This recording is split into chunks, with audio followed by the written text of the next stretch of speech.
Show one night. Yeah, true story. And I ended up writing him and his wife an essay on why I couldn't go. So I never get asked out. Over text. This is the longest text I've ever seen. Yeah, it's got one of those like little arrows where yeah. like it says like push this to Read get the more. Yeah, exactly. I don't do email. I fail on email. So I never get asked out on dates. Ever, ever, ever. And this guy asked me out on a date. And I liked him. I thought he was really appealing. So I was like, oh my God. So I was like, for Biggs, I've got to go do this thing. I'm going to try and like, you know. Say yes to life. Yes, exactly. So the next day I send him and his wife a very long essay, a short story, if you will.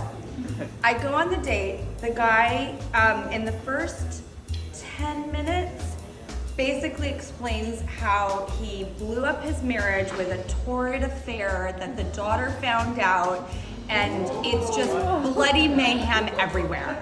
And I'm like,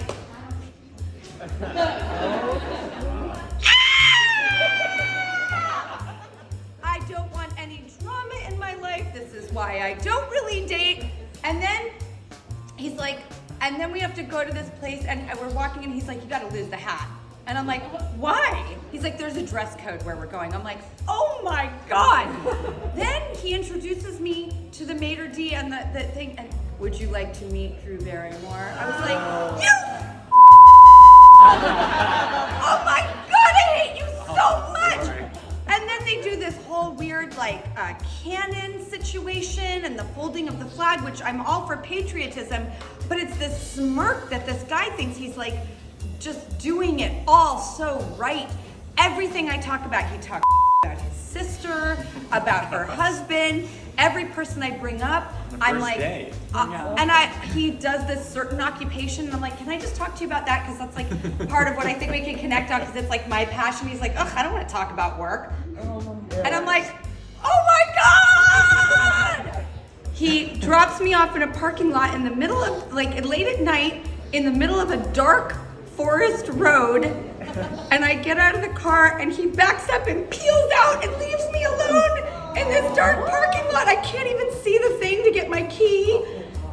And so I wrote Mike the next day, and I was like, ah! As a text message. When I was reading, I got a text message from Drew, and we're gonna be reading this for a while.